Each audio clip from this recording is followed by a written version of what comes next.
we've talked about this a lot. Like, in your last event, you kind of outlined some like growth phases of companies, like the 100K mark to 500K. I can't forget exactly how you break them down, but like those growth tiers. And what's interesting is we have a similar breakdown with us too, with dealing with clients. Is at certain revenue points, not even revenue is just a baseline, but it's more like growth points.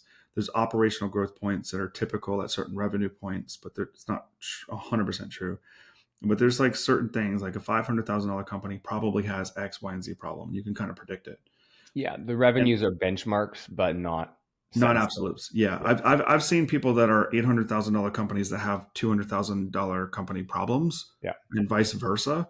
But it is loosely tied to revenue. Like you're not going to get to 10 million if you still have $200,000 business problems, but within reason, yeah, it can move a little bit.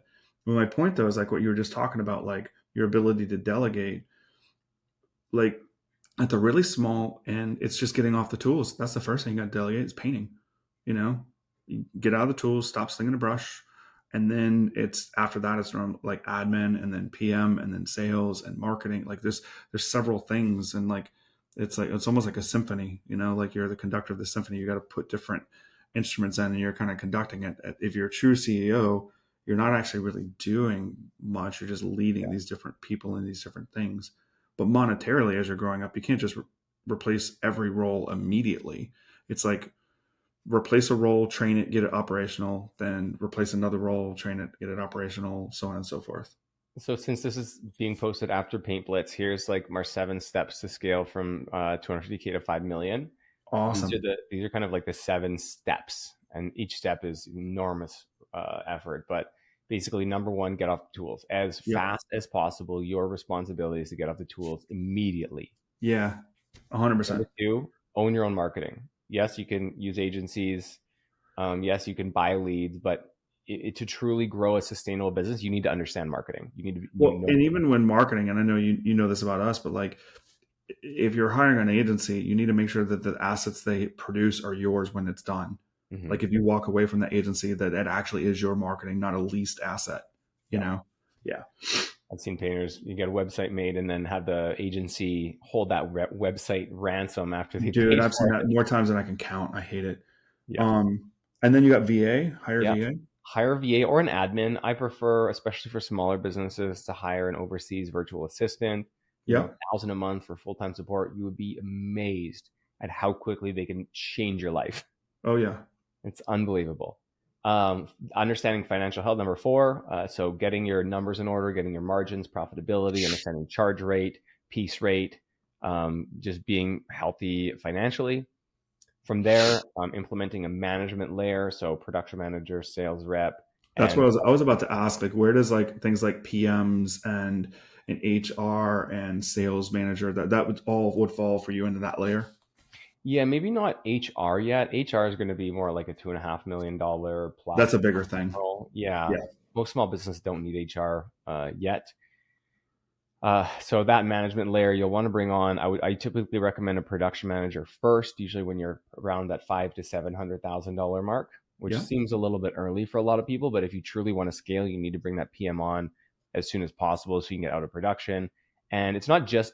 I mean, you can make that push that out a little bit further to like a million maybe if you have incredible crew leads that act Yeah. as mini production managers, right, Yeah. handling That's a full solid job point. scope.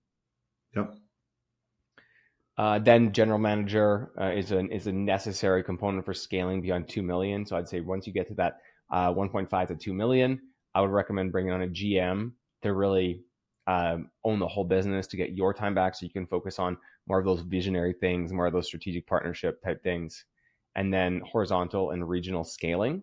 Once you have a GM, that will allow you to do scale horizontally, which means adding different service offerings. Maybe you want to go into epoxy, maybe you want to go in cabinets, maybe you want to go into roofing. And I don't say vertical because vertical integration or vertical scaling means you're owning more of your supply chain. So if you were scaling vertically, that would mean you're making your own paint, which isn't what Hmm. you're doing. You're scaling horizontally. And then regional scaling would be just, okay, let's acquire a business in a new region, or let's hire a GM and implement this business in a new region using cash as your vector instead of using your time. Because when you grow your business for the first time, you're using your time and effort. But when you're ready to scale regionally a second or a third time, you're now arbitraging cash and hiring that GM who's now going to scale this thing out. And it might cost you a few $100,000, but you'll save years of time because you have the systems and processes from doing it once. And dude, I think this is fantastic because, like, I mean, like we have a little over 100 clients, and there's a few of them. There's a segment of those that have multiple locations, right?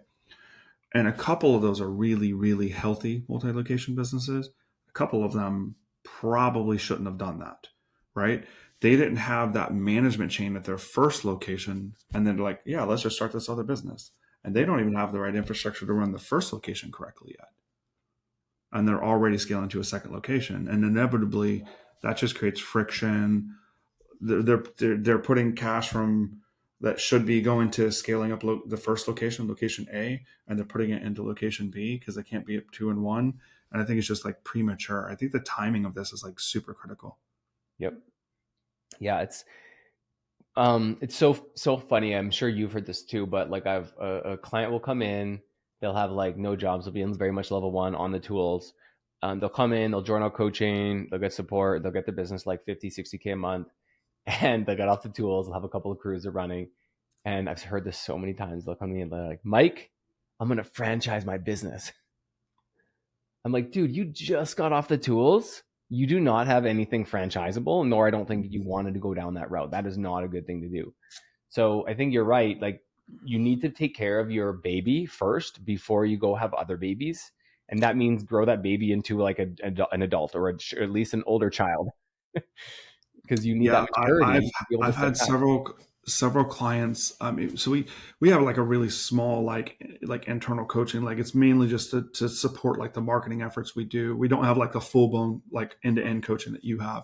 We just have like some coaching calls and some video lessons that kind of relate to marketing, right? Mostly it's making sure that when leads go, they actually can turn to sales, right? So it's a little micro coaching that we have internally. And what's interesting is we'll get on some of these like weekly coaching calls and we'll have people like, I want a franchise. And they barely, like you said, like 50 to 100K a month. And they're like talking about franchising. I'm like, no, it's such a bad idea because all you're going to do is extend yourself past. I mean, I don't know revenue wise exactly where that's going to be. Probably somewhere in the 2 to 5 million range, right? It'd be between 2 and 5 million. So I have a friend, but it's not just that. It's the operational mindset. Well, like we said before, it's there's operational things and revenue things that kind of go in hand in hand. There's a little, they can move a little bit, but yeah, it's about having that right team in place. If you don't have that leadership team there, like you should not do that.